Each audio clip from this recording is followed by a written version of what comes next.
Coming up on Around San Diego, we are getting new insight into how fentanyl is being brought into the U.S. and how authorities are working to stop it. And two permanent memorials are now in San Diego, honoring the victims of the deadly plane crash over North Park 46 years ago. Plus, there's more than $850,000 that belongs to San Diegans, and the county treasurer and tax collector want to give it back. We are working for you on how you can find out if any of it belongs to you.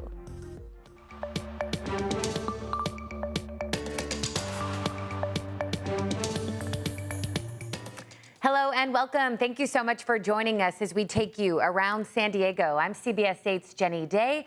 I'll get you caught up on a week's worth of news and look ahead in less than 30 minutes. So first, we are getting new insight into the lengths that drug cartels will go to smuggle fentanyl into the U.S. from Mexico, including using teenagers. Federal authorities have previously called San Diego the epicenter of fentanyl trafficking. It's a drug that kills 70,000 Americans every year. CBS 8's Steve Price starts us off. They hide it in trunks, indoors, in the firewall around the dashboard. Fentanyl smuggled into San Diego by cartels in Mexico. They'll put it in the gas tanks, hoping that the gasoline will mask the smell from the canines. They'll put it within, we've seen when they smuggle narcotics within car seats. There's nothing that's sacred, so I mean, they'll put it in the diaper of children. Eric Laverne, Special Operations Supervisor with Border Patrol San Diego Sector, says his agents have seen it all, including a disturbing trend of high schoolers and even middle schoolers being used as mules. They tell these kids, hey, you're not 18 yet. Even if they arrest you, you won't be in trouble. And that's just not the truth.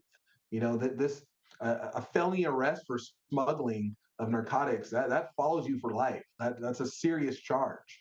2/3 of the people arrested smuggling fentanyl are American citizens paid by the cartels, and a lot of that smuggling comes through here, the border entry in San Ysidro. In the San Diego field office, we're seeing 200,000 people a day. Every one of these 200,000 people is presenting themselves as a legitimate traveler. 60 Minutes' Bill Whitaker just reported on the problem this past Sunday with the Commissioner of U.S. Customs and Border Protection, who showed Bill a seizure vault packed with pills. They confiscated 27,000 pounds of fentanyl in fiscal year 2023. And then there are the pills they don't intercept. Every single week, we lose 22 teens between the ages of 14 and 18. Every week. Every single week, we're basically losing a high school class. They're made to look like regulated prescription drugs, but local agents make it clear they are anything but a professionally created product. When you look at these pills that are being made in Mexico, there's no chemist, there's no regulation. The smugglers are just mixing chemicals together. So yes, you may take one pill and be fine. You may take one pill and die immediately. Last year, fentanyl killed more than 70,000 people across the country. Yeah, and the U.S. Customs and Border Protection Commissioner says he needs more officers and agents to help fight the influx of drugs. In the meantime, officials are hoping parents will talk with their kids about the dangers of fentanyl. Steve, thanks again. Well, San Diego Mayor Todd Gloria and other downtown leaders announced a plan this week to make downtown streets cleaner and safer. It's called the 5-Point Plan and includes a daytime police bike team made up of 7 officers, a 24/7 no-tent encampment policy on all downtown streets and sidewalks, and deploying a team to specifically deal with people suffering from mental health episodes. We asked Mayor Gloria about the recent rise in violent incidents happening in the gas lamp. We need partnership from all involved. But when people are throwing bottles and spitting on our police officers, those folks should be arrested and they should go to jail for a very long period of time. The mayor also says since the camping ban was enacted 14 months ago, the number of people sleeping on the streets has dropped from about 1,700 to less than 900. Well, a judge has sentenced a former driving instructor from Escondido to 5 years in state prison for molesting and secretly filming multiple female students. The judge also ordered 51-year-old Joe Banks to register as a sex offender. Officers arrested Banks in January. He has since pleaded guilty to 11 counts. Prosecutors say all but one of the victims was underage. Now, one mom in court said that she tried to ride along for a driving test, but Banks wouldn't let her. A judge ordered us not to show her on camera. Said it had to be like the DMV test where parents were not allowed.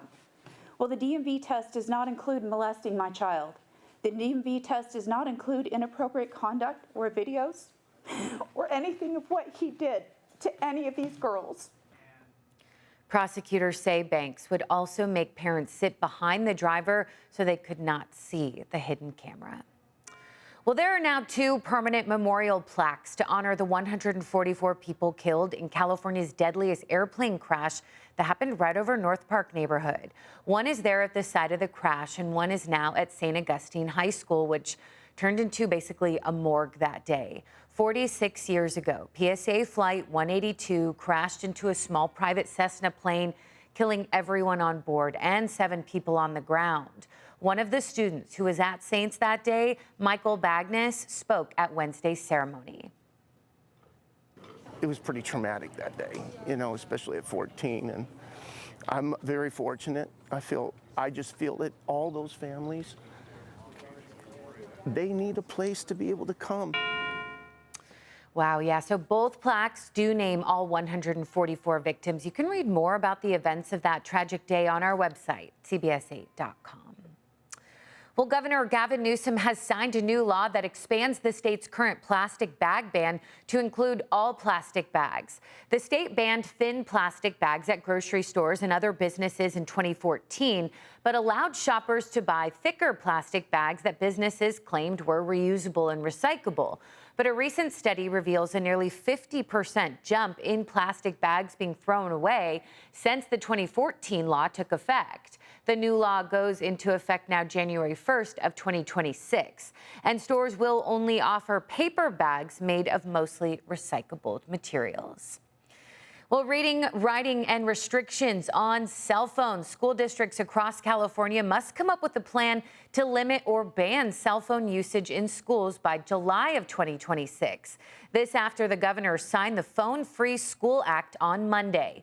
This new law does allow students to have access to their phones during emergencies, but how districts and charter schools decide to shape the rest of the policy is really going to be up to them. We spoke with multiple parents who say they want their kid to always have access to their phone in class. I think that kids should have their phones at school because as a parent, I believe that having a phone with my son, I feel a little safer if something happens, especially with all the shootings going on in USA. Yeah, so other parents did tell us that they like the new law and they think teachers should focus on teaching students rather than taking away their phones. You can read more about the law on our website, cbs8.com. And another new California law will speed up the process to add bike lanes and walkways in coastal areas. The law allows cities to add lanes without a public hearing or other steps required by the Coastal Commission. Some San Diegans say more bike lanes are needed, while others say they make the areas more congested. It's recreational right now. I'm off of work, but I come to the beach and I decompress and get out of my car. A little bit more thought put into it instead of just tearing up neighborhoods. Because besides having that, you also have all the traffic tie-ups that are being caused by the construction of these things. Yeah, the city of San Diego sponsored the bill after it wasn't allowed to put bike lanes along West Point Loma Boulevard last year. The bill's author, Catherine Blake Spear, says a cyclist was struck by a car there and hospitalized shortly after. She says the crash showed the need for the lanes. And people in Pacific Beach are expressing their concerns about e-bikes, saying that young kids are riding too fast, sometimes 2 or 3 to a bike, and without helmets. Longtime PB resident Bill Zent reached out to us about what he says is a growing problem. I almost got ran over right here with my dog, and I had to jump back. They came around the corner, and then he just gunned it, pulled a little wheelie, and went whoop right down the sidewalk. Yeah, and so we also spoke with an officer there at SDPD's traffic division. He says the California Vehicle Code classifies any e-bike that goes over 20 miles per hour as a Class 3 vehicle. Now, he says that riders must be at least 16 years old, also wear a helmet, and not have any passengers with them. and vehicles that sell e-bikes are at Bicycle Discovery on Felspar Street. His advice to riders is to make sure that people can see them, wear a helmet at all times, and be really just extra smart at those intersections. Well, right now, the County of San Diego has more than $850,000 in unclaimed cash, and some of it could belong to you. There are more than 2,500 individual cases of unclaimed money. The highest refund is more than $25,000, but we're told the average is just around $200. So to find out if you are owed any of this money, go to the sdtc.com and click on the way we may have your money tab. Then scroll down to countywide unclaimed monies and search for your name. If you are owed any money, then you'll see a link to download a claim form. All unclaimed money will go into the county's general fund, which the treasurer and tax collector say they do not want to see happen, and that is why they are reaching out to us to help get this information out there. You guys play a big role by being out there to try to let people know this money needs to be put out. You do have until next Friday, October 4th, to claim your money. We do have links to the county's unclaimed money search on CBS8.com. Just click this story. And remember, if there really is ever anything you'd like us to look into, email us at workingforyou@cbs8.com. Well, a prime piece of real estate in Mission Valley is up for sale. The asking price, $215 million. The 17-acre Legacy campus on Hotel Circle South is up for sale just 4 years now after opening. So televangelist Morris Cerrillo was supposed to lead the facility, but he passed in 2020. The Legacy Center's executive director sent CBS 8 a statement saying, in part, apart from the resort hotel, the Legacy International Center is underutilized and is not fully serving the primary purposes of the ministry. Real estate experts believe any buyer will have to significantly change that property. Guess is that there will be a proposal to add on residential because that's the most attractive opportunity in Mission Valley right now. Yeah, so there is a 126-room hotel and spa, multiple conference centers, and a lot of office space as well. Coming up, the Padres are in the playoffs. We'll have a look at the iconic moment they clinched a spot and a look at a Padres mural that just went up in Chula Vista. Woo.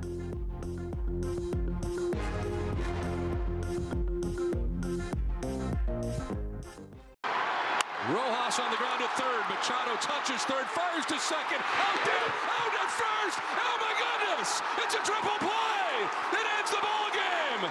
The San Diego Padres have clinched their spot in the postseason after a magical 2020. It is a beautiful thing, and it is our time. Padres fever, no doubt about it, in full swing after Tuesday night's incredible win over the Dodgers.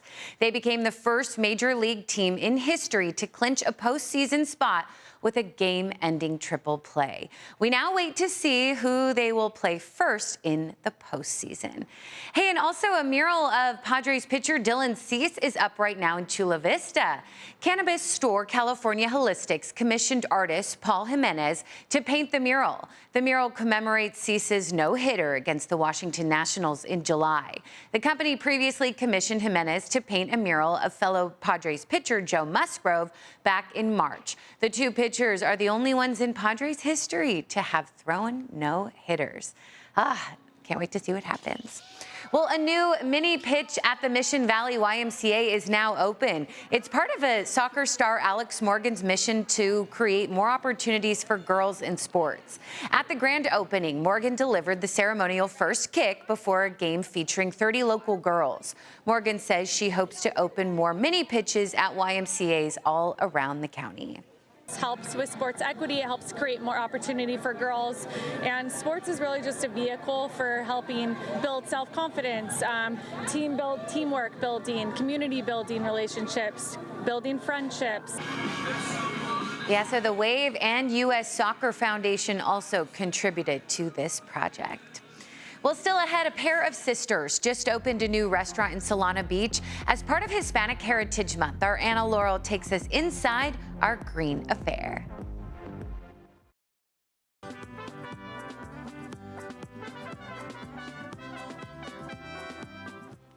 Well, we are celebrating Hispanic Heritage Month by spotlighting two sisters born in Mexico City who just opened a vibrant new restaurant in Solana Beach called Our Green Affair. CBS 8's Anna Laurel shows us how they are blending culture, flavor, and clean eating. I'm here at Our Green Affair. It's right off the 5 here in Solana Beach. Inside, you can get a carne asada wrap, you can get Mexican street corn, you can even get pancakes, but not like anywhere else you'd eat them because these sisters are helping people eat clean.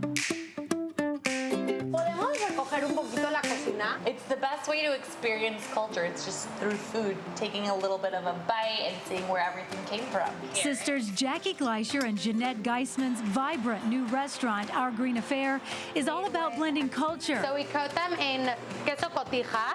Flavor. I like mine with a little extra tahini. And clean eating. We really try to make the food you want to eat better for you. Like the chilaquiles omelet. Instead of being fried like it typically is, they bake the tortilla, and they do it in an omelet so there's added protein. The menu is packed with nods to their heritage with a clean twist. Have you heard of chiote? Which is a water-based vegetable. It's a squash, super popular in Mexico. We've eaten it like in soups, we've eaten it steamed, we eat it raw. So good for you. And adds a fresh crunch to their tie-me-up arugula and tofu salad, as do the Japanese peanuts. So Japanese peanuts are super fun. They were actually invented by a Japanese man. That's why they're called Japanese peanuts. But they were invented in Mexico City. And they're coated in flour, so it adds like a very nice crunch. Our Green Affair hopes to inspire healthier habits while introducing you to new flavors with ingredients like nopal cactus and spirulina. Spirulina is an algae, and it's really good for slowing down the development of cancer cells. On its own, it tastes super salty, but if you mix it into a smoothie, you can't really taste it. The algae is bright blue, but in this smoothie with kale, spinach, and nopal cactus, it's a gorgeous green. Yes, it's very green. And it's delicious. They ditched seed oils and fried ingredients for a menu designed to heal the gut and fuel the body. They're on a mission to make San Diego fall in love with clean eating without compromising on taste for breakfast, lunch, or dinner. It's genuinely incredible. In Solana Beach, this is Anna Laurel for CBS 8. How positive and looks delicious. I'll have to try it. Well, that will do it for us. Thank you for your time. Thank you for staying informed. Let's continue to root for those amazing Padres. Miramar Air Show this weekend should be beautiful. Take such good care. For CBS 8, I'm Jenny Day.